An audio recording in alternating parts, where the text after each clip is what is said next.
Os Paroleiros, todas as terças, quintas e sábados, uma nova roda de conversa bíblica e simples. Vambora, que hoje é dia de parola. Muito bom, pessoal, estamos de volta mais uma vez aqui para o segundo bloco desta parola de número 89, a segunda dentro do tema disciplinas espirituais. Nessa semana em específico, nós estamos falando especificamente sobre jejum. E o tema é jejum não é dieta. A gente se confunde muito, aliás, a gente vê muitas pessoas às vezes se confundindo a respeito de dieta. E é uma coisa que eu quero contar para vocês que sempre me incomodou, não é de hoje, quando o jejum é trazido por uma questão religiosa, um ato ritualístico, né? E eu mesmo já presenciei situações como essa, meninos.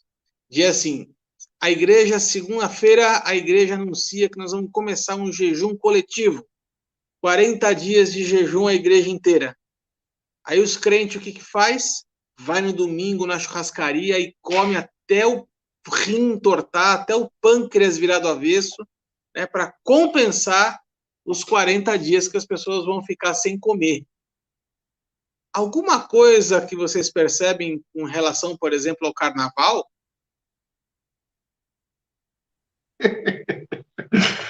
Não, a relação é boa. A relação é boa. A expectativa pela quarta-feira de cinzas, né? Arthur, uma das coisas que o Luciano falou foi da gente se preparar para o jejum, porque ele trouxe um aspecto fisiológico. Inclusive, ele está escrevendo um livro que vai sair nos próximos dias aí, que é você se preparar no teu ponto de vista orgânico, porque você tem uma ruptura muito grande. Então, e aí ele trouxe um equilíbrio, não somente no aspecto espiritual, mas também no fisiológico. E assim, ele usou de um linguajar até um pouco duro, quem conhece o Luciano sabe, e ele falou assim, se você faz algo desse sentido, desculpa, você é um estúpido, porque ele falou assim, escrachado, porque você não vai estar preparado, e você vai ter uma ruptura muito grande. Né? Então, é importante você... Ele foi explicando, né? Você começar a fazer, dependendo do tipo de jejum, nós temos aí alguns tipos de jejum. Você tem o jejum de Paulo, que foi 3 dias sem comer e beber nada. Você tem o jejum de Jesus, que foi só tomando água, se eu não me engano. Você tem o jejum, o jejum de Moisés, que não teve absolutamente nada. Você tem o jejum de Esther, que até o bezerro, os animais, o bebê de colo não jejuou. Você tem o jejum de Daniel, que é um jejum parcial, onde você só come legumes, verduras e vegetais.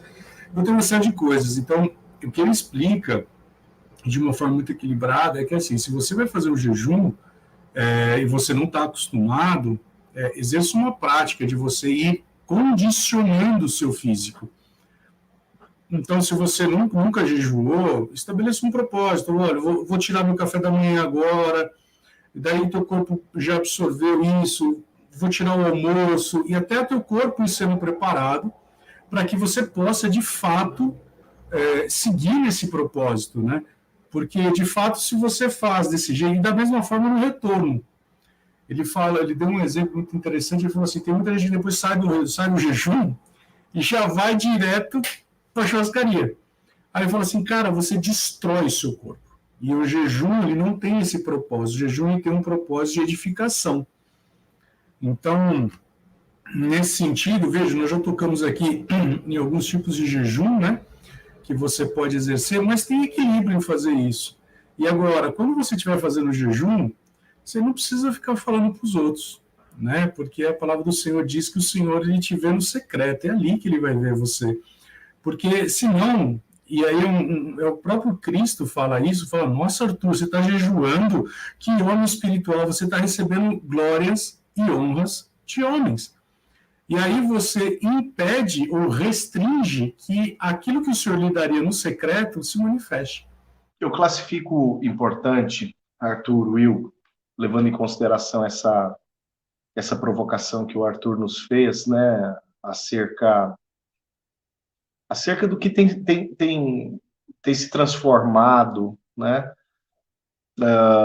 esse entendimento do jejum a partir de uma prática assim tão superficial, tão institucionalizada, né?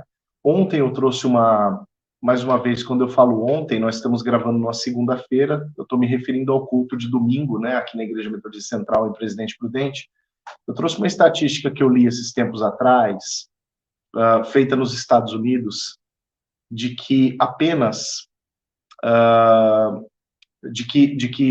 cerca de 25% dos crentes sequer se lembram da prática do jejum e só vão fazer uma espécie de jejum quando isso é convocado pela igreja, motivado pela igreja, mas não está na agenda semanal, não está na agenda comum do crente, né? E ontem, particularmente, falando com o meu povo, né, uma igreja metodista de tradição wesleyana, aqui a gente não está pregando, tá, a igreja ou a tradição na qual a igreja se apoia, mas especificamente falando com o meu povo, com o povo que eu pastorei, eu falei acerca do testemunho do precursor desse movimento, que jejuava um dia por semana, e quando ele conseguiu, né, conquistar mediante essa conquista gradativa, né, quando ele conseguiu conquistar uma disciplina de jejum que pressupunha um jejum total de 24 horas, e se achou assim, quem sabe o máximo por isso, Deus fala para ele, agora eu quero mais um dia da semana, né? Então ele amplia para 2 dias, não 2 dias seguidos, né, mas justamente por conta dessa preparação necessária, mas ele amplia, John Wesley amplia para mais um dia da semana a sua prática de jejum, né? Quer dizer, uma prática semanal que está na agenda, que está na rotina, né, de alguém, em contrapartida para uma realidade contemporânea de crente que nem lembra que o jejum existe, né? Eu quero trazer uma realidade bíblica aqui e pensar que são tempos pressupostos na vida do crente, o tempo de comer e o tempo de privar-se de comer, né? Em Neemias capítulo 8, ali a partir do versículo de número 8, assim para ser bem resumido, a palavra diz, leram no livro da lei de Deus, declarando e explicando o sentido de cada uma das palavras e lendo, fazendo que se entendesse. Neemias, que era o governador, o sacerdote era Esdras, o escriba, e os levitas ensinavam o povo, disseram a todo o povo, esse dia é dia consagrado ao Senhor vosso Deus, então não vos lamenteis nem choreis, porque o povo chorava ouvindo as palavras da lei. Dia consagrado do Senhor. Esse é o versículo 9. Agora olha o que o versículo 10 diz. E disse-lhes mais, ide, comei gorduras, bebei doçuras. Então, no dia consagrado, tem o tempo do comer. Então, o dia consagrado pressupõe jejum? Não. A consagração pressupõe, inclusive, o comer festivo. Agora, nós precisamos entender que existe um outro momento na agenda do discípulo que precisa ser pressuposto. Agora a gente vai para o capítulo 9, exatamente o capítulo posterior de Neemias. O capítulo 9 é aberto da seguinte forma. E no dia 24 deste mês, ajuntaram-se os filhos de Israel com jejum e com sacos e traziam terra sobre si. Os 2 tempos estão aqui, né? Existe o tempo do alimentar-se e existe o tempo do privar-se do alimento. E tudo isso é para ser pressuposto como o quê? Como algo natural na vida do crente. Como está na minha agenda? Isso para mim é uma mensagem tremenda.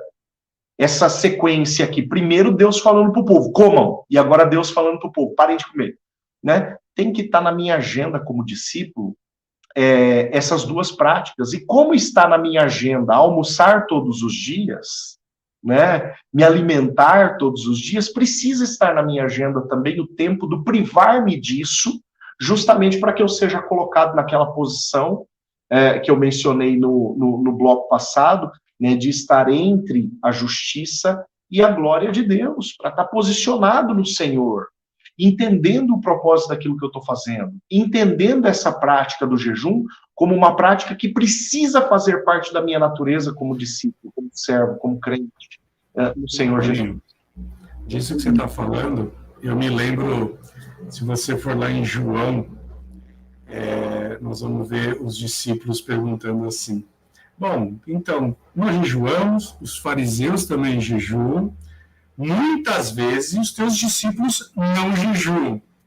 Respondeu-lhe Jesus: é possível que os amigos do noivo fiquem de luto enquanto o noivo ainda está com eles? Dias virão quando o noivo... Enquanto o noivo ainda está. Quer dizer, agora não é hora de parar, exatamente. Exatamente isso que eu ia falar. E aí, ele começa a trazer dois conceitos muito interessantes, que ele vai fazer o seguinte: ele vai falar sobre colocar remendo novo em roupa velha, né? E o vinho novo. E aí ele está falando basicamente, ele não é uma ruptura ali, né? Na verdade, ele está fazendo o seguinte: ele traz dois entendimentos a respeito da mesma conotação sobre o jejum. Ele está falando, olha, é um novo sistema que está sendo apresentado que vocês têm que considerar agora. Não adianta você colocar uma prática nova em um sistema antigo. Eu estou introduzindo um sistema novo, que é a nova aliança e tal.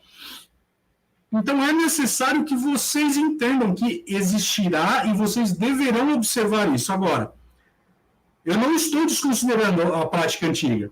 Eu só estou falando para você que, quando você vier com um sistema novo, com a nova temática, com a nova aliança, vocês têm que observar esse preceito. Então, olha, vocês vão ter que jejuar. Até que, e aí ele tem um aspecto profético escatológico, que é, a igreja precisa, a gente volta naquele texto de Joel, né? A igreja precisa, nesse período em que estiver ansiando, anelando, né? Maranata, ó, vem Senhor Jesus, chamando, invocando o Senhor para voltar, ele vai ter que estar numa prática de jejum. Até que? Até quando? Até quando Cristo ele vier para buscar a igreja. Então é muito isso, muito sábio isso que você falou, porque é bíblico, viu, gente? O Paulinho ele fala coisas que são da Bíblia. Isso que ele falou é da Bíblia, e está ali, entendeu? Então, assim, eu desafio você que está nos ouvindo a você separar um tempo de jejum, de leitura da palavra, e buscar mesmo um entendimento, mas de forma intensa mesmo, daquilo que o Senhor tem separado e preparado para você. E aí eu te falo uma coisa, eu te garanto que o Senhor ele vai se demonstrar e se apresentar para você de uma forma esplendorosa. Will, mas só fazendo um adendo aqui. Você pegou um texto que é exatamente a confirmação prática daquilo que Isaías fala. Isaías fala que no jejum eu estou me posicionando no Senhor, né? Mais uma vez, entre a justiça e a glória, eu estou me colocando ali. Quando os fariseus chegam para Jesus e falam assim, a gente jejua, né? E os seus discípulos não. Por que os discípulos não estão jejuando? Porque eles estão em Cristo. A posição deles é ali, junto com o mestre. Naquele momento não é necessário isso, porque eles estão nessa posição. Mas vai ter o tempo, Jesus não descarta isso. Vai ter o tempo que eles vão precisar dessa prática de uma maneira frequente, constante, justamente para permanecer nessa posição. Né? Como eu disse, a corroboração prática daquilo que Isaías falou lá atrás. O interessante do jejum é que, apesar de não ser um mandamento, né, algo obrigatório, vamos dizer assim, Jesus vai dizer assim, quando jejuardes, fazer de tal forma, ou seja, espera-se que você faça.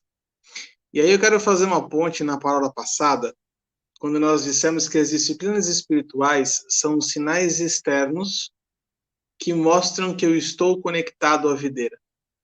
Se você está conectado à videira, é natural que você faça isso. Enquanto você for se sentir forçado a fazer, você ainda não conseguiu entender o princípio. Não conseguiu entender ainda a profundidade disso. E aí eu vou trazer um caso pessoal aqui, para a gente encerrar esse segundo bloco. No começo da minha conversão, e eu tinha muita dificuldade de entender o jejum e lutava para não fazer. Sabe aquela hora que você que o pastor pede para você orar com o irmão do seu lado e dá vontade de ir no banheiro só para você não orar com ninguém, né? No começo eu era meio assim, sabe? Aqueles cara que fugia do jejum. Aí ele aceitou Jesus de novo, né? Aí ele aceitou Jesus de novo. Mas, ó, cara, olha que eu vou mostrar para vocês o tamanho da sem-vergonhice do cidadão aqui. E aí a Priscila tá comigo, quando ela estiver assistindo, ela vai rir, porque isso aqui tem a ver com ela também. A gente namorava já. Então faz aí 19 anos. Tava chegando na Água Fria, inclusive. E aí, um dos meus maiores... Eu tenho duas grandes dificuldades na hora de jejuar. Eu não tenho dificuldade em retirar, por exemplo, uma refeição ou fazer um período maior. Eu tenho problema de quando a gente retira aquilo que gosta. E aí eu me sinto na obrigação de tirar ou café ou tirar chocolate. Que são as duas coisas que eu mais gosto. E, cara, você pode me tirar um prato de arroz e feijão que eu não ligo, mas se você falar que eu não posso comer um chocolate, o troço me bagunça. E aí, cara, eu era tão palhaço, tão jaguara nesse ponto, que eu comia bis no meu jejum de chocolate. E a Priscila falava assim, poxa, mas bis é chocolate. E eu falava para ela, não, bis é biscoito, bis não é chocolate. Então, cara, eu lembro, uma questão de maturidade, né? O Wilson ri, mas eu não esqueci do capacete, não, viu, Wilson? Não lembro, eu não esqueci desse capacete. Então, agora cada um vai poder... Tem uma coisa diferente, peraí. Aquilo eu ainda tinha um lado profético. Você, Arthur, assim, é muita cara de pau a tua falar uma dessa. A minha era assim, não, é profético, eu tô colocando... Dava até uma espiritualizada, mas você falar que bis não era chocolate, faça-me um favor, Arthur. Não, eu falo pra você, jaguara total, assim, sabe? Mas o que é isso? É a falta de entendimento. É você fazer o jejum como um mero ritual, porque está todo mundo fazendo, então você se sente na obrigação de fazer, porque você não quer ser o cara de fora, né? Mas são situações. Eu quis contar essa história porque ela é engraçada e mostra o quão fora a gente pode estar do propósito se a gente não conseguir entender a profundidade do jejum. Então, meninos, vamos fazer o seguinte, vamos fazer mais uma pausa aqui na nossa roda de parola. E aí, no sábado, a gente vai voltar e aí nós vamos contar alguns causos de jejum. Porque eu sei que a gente tem um monte. Eu presenciei uns jejum de Daniel que o Wilson fez que me arrepia só de lembrar, velho. Mas nós vamos contar uns causos aqui. Então, assim, ó, sabadão, volta com a gente aqui e nós vamos contar um pouquinho mais das nossas histórias sobre jejum. Aproveita, deixa aqui o seu joinha, siga-nos nas nossas redes sociais, no Facebook, no Instagram, no YouTube e também para você que gosta em formato de podcast no Spotify, enquanto você prepara o almoço de domingo para suas visitas, porque você está de jejum. Um abraço e até sábado, se Deus quiser. Tchau, tchau.